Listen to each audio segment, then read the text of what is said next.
பாஜக பட்ஜெட் விளக்க கூட்டத்தொடரில் இங்கு வந்திருக்கும் அனைவருக்கும் எங்களது வணக்கங்கள். முதலில் தமிழகத்தில் காவி கொடி பறந்தே ஆக வேண்டும். அக்கா அக்கா அக்கா எனக்கு ஒரு டவுட். அப்ப தேசிய கொடி எல்லாம் இறக்கிட்டு பேசாம காவி கொடியை ஏத்திருவோமா? எதுக்கா என்ன சொல்றீங்க? மத்தியிலயும் உங்க ஆட்சிதான், பல மாநிலத்திலும் உங்க ஆட்சிதான், ஆனா காவி கொடி எங்கேயுமே நான் பார்த்துக்கிட்டு நான் இங்க எப்படி பேசிட்டு இருக்கோம். புடி போற பக்க பார்த்தா பாஜக கொடி இறக்கிட்டு எல்லாம் காவி கொடி ஆக்கிருவீங்களாட்டுக்கு. இங்கு தம்பி இருக்கிறார், இங்கு அக்கா இருக்கிறேன். அக்காவும் தம்பியும் சேர்ந்து ஸ்டாலினை வீட்டுக்கு அனுப்பியே தீருவோம். அக்கா ஒரு மெசேஜ் வந்துருக்கா, உடனே போணும் வாங்க. என்ன எங்க போனோம்? ஸ்டாலின் ஐயா தலைமைச் செயலகத்துல வெயிட் பண்றாராம். எதுக்கு? ஆமா, இப்ப நீங்க தானே சொன்னீங்க அக்காவும் தம்பியை சேர்ந்து வீட்டுக்கு அனுப்புவோன்னு. நீங்க வந்தாதான் ஒரு வீட்டுக்கு போவாரா? வாங்க உடனே தம்பியை கூட்டு வாங்க போவோம். என்னடா பண்றீங்க? நீங்க தானக்கா சொன்னீங்க நான் ஒரு ஃபயர்ல இருக்கேன்டா.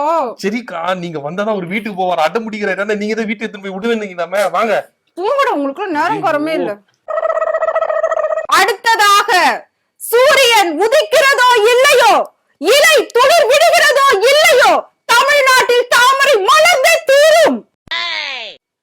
ஆமா, இப்பதான் சொல்றீங்க. நீங்க தலைவர் ஆகும்போது சொன்னீங்க மலரும் மலரும் சொல்லிட்டு. உங்களுக்கு எத்தனையோ பேர் வந்துட்டு போயிட்டாங்க, அப்பவும் மலர்ல. எங்க அது முதல்ல ஊர் ஃபுல்லா கொலை இருந்ததுதானே, ஊர் ஃபுல்லா கொலமே இல்ல, அப்புறம் எங்க இருந்துக்கா மலரும்? மாதிரி 4 பேர் பாஜக இருந்தா போதும். போங்கடி. அண்ணா வளர்த்தது தமிழ் அல்ல, ஆண்டாள் வளர்த்ததுதான் தமிழ். அக்கா அக்கா ஒரு டவுட். ஆண்டாள் வளர்த்தது தமிழ்ன்றீங்க, ஆனா தமிழுக்கு நீங்க எதுவுமே செய்யவே இல்லையே. தமிழ் நாட்டுக்கு எதுவுமே செய்யலையே. தமிழை வளர்த்த ஆண்டாளை நீங்க வந்து போட்டுறீங்க, அப்படியே தூக்கி பிடிக்கிறீங்க. ஆனா தமிழை விட்டுட்டீங்களாக்கா. சமஸ்கிருதத்துக்கும் இந்திக்கும் தான் நீங்க நல்லா கொட்டுன்னு கூட்டுறீங்க. தமிழ் நாட்டையும் மறந்துட்டீங்க, தமிழ் நாட்டு மக்களையும் மறந்துட்டீங்க, தமிழை மறந்துட்டீங்க. என்னக்கா நீங்க பேசுறீங்க? எதனா ஒண்ணு புருடா விட்டுன்னு இருப்பீங்க. போங்கக்கா, உங்களை நம்பவே முடியாது. நானும் தமிழ், என் பெயரும் தமிழ். தமிழ் பெண் முதல் முறையாக நாடாளுமன்றத்தில் 8 முறை பட்ஜெட் தாக்கல் செய்திருக்கிறார். அதற்கு ஸ்டாலின் அவர்கள் மோடிஜிக்கு மாலையிட்டு மரியாதை செய்திருக்க வேண்டும்.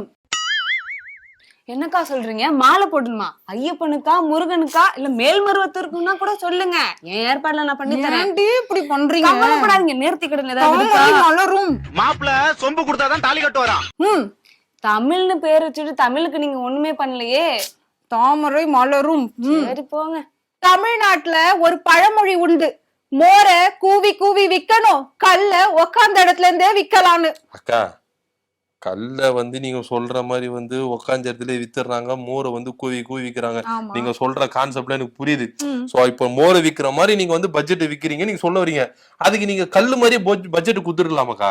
எல்லாரும் ஈஸியா வந்து பண்ணிப்பாங்கல்ல. அதுக்கு இல்லக்கா, நீங்க வந்து என்ன பண்ணிருக்கணும், உங்க நீங்க தான் சொல்றீங்க தமிழ் பெண்மணி 8 முறை வந்து வாசிச்சிருக்காங்கன்னு. ஆனா தமிழ்நாட்டுக்கு ஒண்ணுமே பண்ணலையே. நீங்களும் இங்கதான் இருக்கிறீங்க, உங்க தம்பி இங்கதான் இருக்கிறாரு.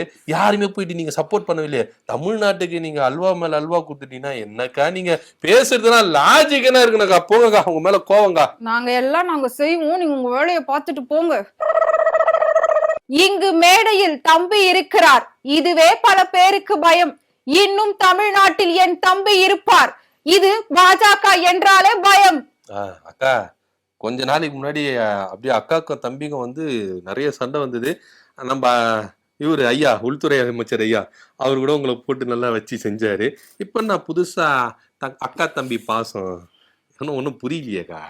அரசியல் இதெல்லாம் சகஜமாப்பா. ஓ, அப்படி சொல்ல வரீங்க.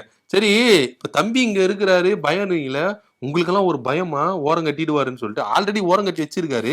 இப்ப இன்னும் இவர் இருந்தாருன்னா, அடுத்த தலைவரே இவர் வந்துட்டாருன்னா, இன்னும் உங்களை எல்லாம் பேக்கப் பண்ணிடுவார் போல இருக்கு. அந்த ஒரு பயம் நினைச்சுன்னு நீங்க பேசினீங்க. நீங்க மைண்ட் வாய்ஸ் நினைச்சிட்டு வெளியே பேசினீங்க. அதுதான் உங்களுக்கு ப்ராப்ளமே. அதெல்லாம் ஒண்ணும் இல்ல, நீ போ, நான் பாத்துக்கிறேன். ஏதோ ஒண்ணு. பாஜக என்றாலே பயம்தான்.